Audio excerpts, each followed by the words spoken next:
Strange posts are made on Reddit every day.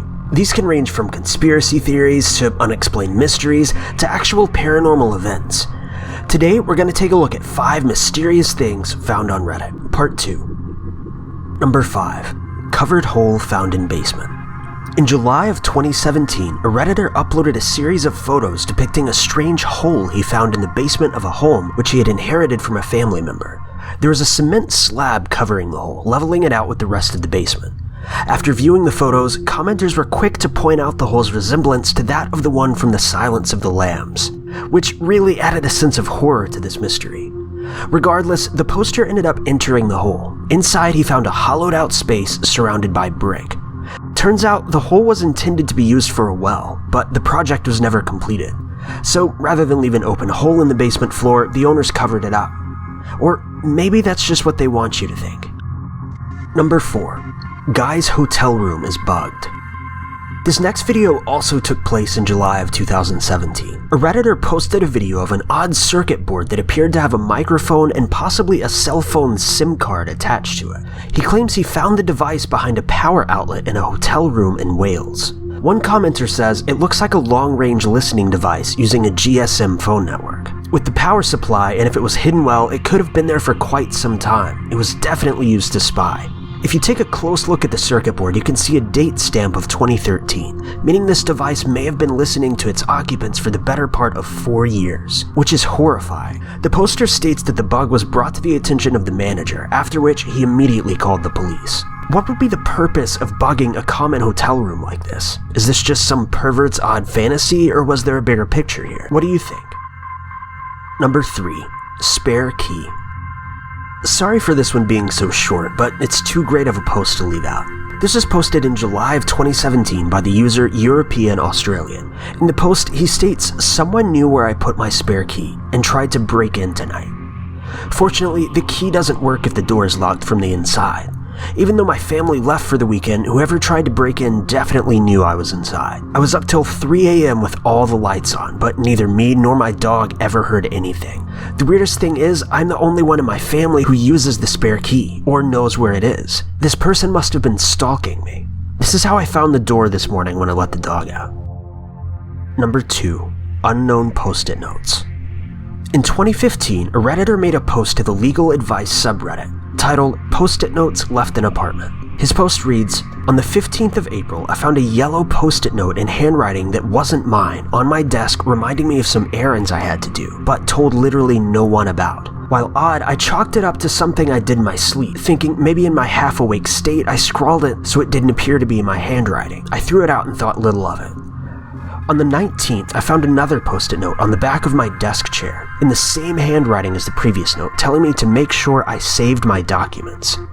I was freaked out, but there were no other signs of a break-in, so I set up my webcam in my house, aimed at my desk, and used a security cam app for it to record after detecting movement. On the 28th, I woke up to find another post-it note, this one saying, 'Our landlord isn't letting me talk to you, but it's important that we do.' I immediately checked the webcams folder on my computer and found nothing from the night before, but my computer's recycling bin had been emptied, which I'm certain I did not do recently, indicating someone had noticed the webcam and deleted the files. Today, on the 1st of May, I found another post-it note, this time on the outside of my door, with nothing written on it. And there also appeared to be post-its on many other doors in my apartment complex, all blank in varying colors. I pulled up a letter I received from my landlord back when I moved in, and the handwriting is identical. Could this count as evidence? A commenter then replied stating, "It's possible that you were writing these notes yourself, but you're forgetting. Do you use post-it notes as reminders in any other parts of your life or job? Yes, this might be a mental health issue. You might be experiencing some sort of dissociative disorder, or it might be a physical problem. You mentioned that you have a very unusual narrow bedroom with no windows. Is there a chance that you're not getting enough ventilation when you sleep, or is there a carbon monoxide leak in the building? A cheap CO detector is a fast way to find out. You'll also have really bad headaches. You know your own medical and mental history, and your other experiences. If you think these incidents might be you, there's no shame in getting somebody qualified to give you an opinion." The poster then posted an update stating, "Thanks to everyone who sent suggestions and gave advice on how to proceed, especially those who recommended a CO detector. Because when I plugged one into the bedroom, it read at 100 ppm. I had CO poisoning and thought my landlord was stalking me." Number 1. Spontaneous H.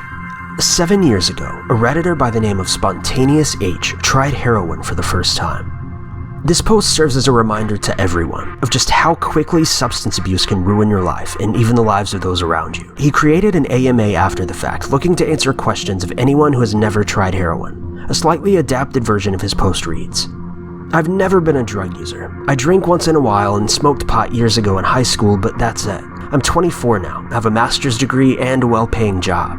Yesterday, I was walking through Washington Square Park, where I pass every day, and there are always people there looking to sell drugs.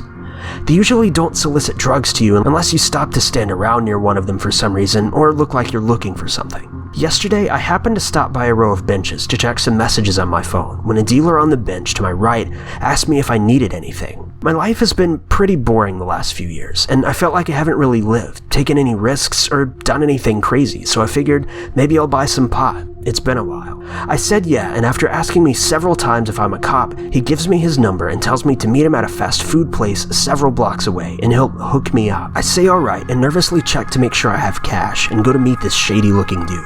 We sit down, and after hounding me, asking if I'm a cop, he asks what I need. I tell him I just want a dime bag, and he says something like, "Nah man, I only sell half ounces, some coke, and H." At this point, I didn't want to buy a half ounce of pot. I probably never smoked more than an eighth in my entire life, but then I started considering his last word, heroin. I've heard so much about it and how crazy addictive it is and seen it in the movies and TV, and it really started to intrigue me. I've always wondered what it would be like to do heroin. Out of nowhere, I say I'll take the H, and we do the deal there. I give him the cash under the table, and he slides me a small order of fries with a little baggie in it.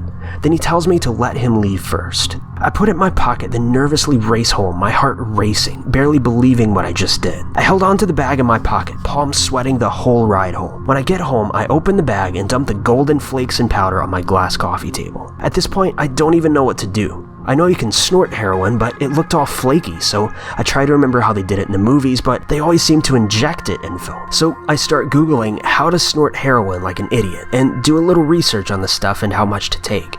I used a card to get it into a fine powder and move a small bump to the side, which I inhaled through a dollar bill. I didn't feel anything yet, so I snorted a small line, which is essentially half the bag. There was very little inside. I waited, and in a few minutes I had this pure relaxation and bliss wash over me. I just sat there and everything felt amazing. I nodded off and it was great. I had the TV on, but I wasn't paying attention. I must have sat there for 4 hours doing nothing but feeling total pleasure. When I would nod off, it was like a pure, conscious, lucid dream-like state. Sometimes it felt like I was leaving my body. I was blown away by the power of this drug and just how euphoric it felt. I never understood why people did drugs before and got so hooked on them, but now I see why. I have the urge to do it again, but I'll resist and not do it, at least not for a long time. Understand the addiction potential and how someone could easily tear apart their lives with this stuff. Spontaneous H then proceeded to answer viewer comments and warn about the dangers of doing drugs. However, just 2 weeks later, he posted a second AMA. This one titled, "2 weeks ago, I tried heroin once for fun," and made an AMA. "I've been using since and shot up for the first time today. Ask me anything." He states, "I know there will be a lot of people telling me I told you so, and urging me to seek help, and they're right. That's all good, and trust me, I know the danger I'm in of ruining my life, but let's please keep this an AMA first and foremost. I'll be checking out an NA meeting this week, and I know I'm on a fast track to becoming an addict, and I want to stop before it gets out of control and I'm physically addicted. No one in my life can know about this, and I want to stop before it's too late." He then updated his post later by adding, "I was doing everything right. I've been clean, but somehow a rumor got out that I've been using, and my girlfriend found out and she basically broke up with me last night, but is now putting that decision on hold. I have some serious unrelated business and work I need to attend to in 2 hours, but I don't know if I'm in any state to be able to do this and be ready. I can't stop crying. I hate heroin and I hate my life. I guess I don't need to say that since heroin pretty much ruined my life for me in under 2 weeks. I just want to die." He then updates later on, stating that he attended an NA meeting and is feeling much better about his addiction. He was able to get off heroin, slept for 30 hours, and eventually woke up feeling fairly normal. A week goes by and Spontaneous H posts again, this time with a rather haunting title. "I'm an inpatient at a psychiatric hospital. I was also technically dead last week. Ask me anything." He details how he overdosed on heroin and was admitted to a psychiatric hospital for bipolar disorder shortly thereafter. His post simply read, "If you're reading this, you probably already know who I am. Ask me anything."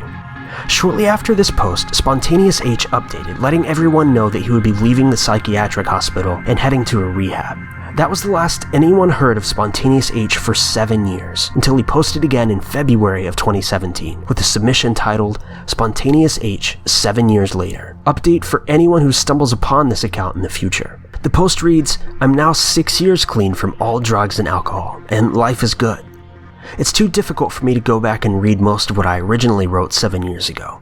Maybe one day I'll be able to. I don't even remember what I said in the first post, but I know I can look back objectively and say that things weren't as good and normal before I tried heroin. There were certainly warning signs before that with alcohol, weed, and other things that I had issues with. Although I probably couldn't admit it to myself at the time. I would have never tried it if things were truly going well for me. Thanks for anyone who has reached out over the years. I hope everyone here is able to find recovery and get the help that they need." Thank you guys so much for watching. If you liked this video, be sure to click that like button. Also, don't forget to subscribe and check out our channel for all of our future videos.